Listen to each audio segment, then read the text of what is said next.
warahmatullahi wabarakatuh. Perkenalkan, nama saya Letisra. Saya dari Prodi Ilmu Kelautan Angkatan 2019 dengan sampul 073 2019 0016. Di sini saya akan mempresentasikan tentang salah satu alat yang sering kita gunakan tiap hari, yaitu GPS. GPS adalah singkatan dari Global Positioning System. Ini mengacu pada sistem satelit yang secara konstan mentransmisikan sinyal, dan terminal GPS yang mengambil sinyal tersebut dapat menghitung posisinya di bumi dengan mengukur jarak antara dirinya dan dua atau lebih satelit GPS, atau dengan mengukur waktu yang diperlukan untuk menerima sinyal tersebut. GPS beroperasi menggunakan trilaration, di mana trilaration ini adalah proses menentukan posisi titik yang tidak diketahui dengan mengukur panjang sisi-sisi segitiga imajiner antara titik yang diketahui dan dua atau bahkan lebih titik yang diketahui. Dalam sistem GPS, dua titik yang diketahui disediakan oleh dua satelit GPS. Satelit-satelit ini secara konstan mengirimkan sinyal pendentifikasi. Adapun sejarah GPS adalah GPS pada awalnya dikembangkan oleh militer Amerika Serikat, tetapi sekarang disediakan sebagai layanan publik untuk orang-orang di seluruh dunia oleh pemerintah Amerika Serikat. Penyebaran sistem GPS dimulai pada 22 Februari 1978 dengan peluncuran satelit GPS Block 1 Navstar pertama. Kemampuan operasi awal diumumkan pada bulan Desember 1993 dengan 24 satelit GPS operasional di orbit. Kemampuan operasional penuh diumumkan pada Juni 1995. GPS dikembangkan oleh militer Amerika Serikat untuk membantu tentara menemukan posisi mereka. Akses dipilih ke sistem GPS dijamin oleh pemerintah Reagan sebagai respon terhadap penembakan Uni Soviet KAL-007 pada pesawat Korea. Presiden Reagan berharap bahwa teknologi GPS akan membantu mencegah tragedi seperti itu terjadi lagi. Adapun manfaat dari GPS dibuat oleh Amerika Serikat dengan biaya yang sangat besar. Tak hanya pembuatan, pengoperasian, serta perawatannya juga menghabiskan biaya tak sedikit. Mengapa tetap dilakukan?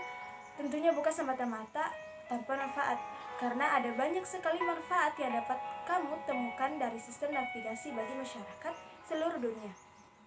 Nah, manfaat GPS yang pertama itu adalah bagi militer. Ternyata GPS dapat dimanfaatkan untuk mendukung pertahanan militer. Tak hanya itu, dengan GPS kamu dapat memantau pergerakan musuh dan melemparkan bom tepat pada sasaran pada saat perang. Yang kedua itu buat navigasi. Saat kamu berkendara, sistem GPS sangat membantu. Dengan menggunakan GPS tracker membuat perjalananmu semakin nyaman karena arah dan tujuan dapat terdeteksi dengan mengirim posisi kendaraan yang sudah diterjemahkan dalam bentuk peta digital. Untuk sistem informasi geografis atau biasa kita singkat dengan SIG, hal yang paling umum biasanya adalah menggunakan GPS dalam proses pembuatan peta, mengukur jarak, serta menjadi referensi pengukuran wilayah tertentu. Yang keempat itu pada sistem pelacakan kendaraan. Sebenarnya manfaat ini mirip dengan navigasi. Bedanya jika navigasi penerima sinyal, GPS akan menampilkan titik koordinatnya. Maka dalam manfaatnya sebagai sistem pelacakan kendaraan GPS, maka pelacakan alat tampil dan koordinatnya berada dalam lokasi yang berbeda. Yang kelima yaitu pemantau gempa. Hingga saat ini teknologi GPS tengah gencar-gencarnya dikembangkan. Hal ini bertujuan untuk menghasilkan penelitian yang lebih akurat. Dengan begitu, GPS dapat memantau pergerakan tank di bumi sehingga pada pakar akan dapat memperkirakan kemungkinan terjadinya gempa dalam suatu wilayah. Adapun komponen GPS, satelit adalah komponen utama GPS. Dalam pembuatan sistem GPS pasti akan membutuhkan komponen-komponen pendukung yang dapat mendukung cara kerjanya. Sama halnya dengan sistem lain.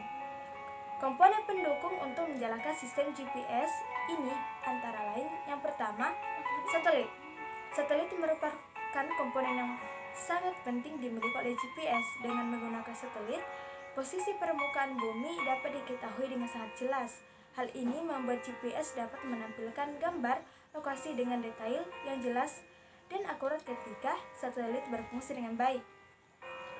Satelit memancarkan sinyal ke beberapa pengontrol agar GPS dapat digunakan secara maksimal. Kemudian semua data yang dihasilkan satelit akan disimpan dan disampaikan ke receiver. Dan yang kedua itu adalah pengontrol. Pengontrol di sini mempunyai fungsi yang sangat besar karena harus memantau kondisi satelit setiap saat.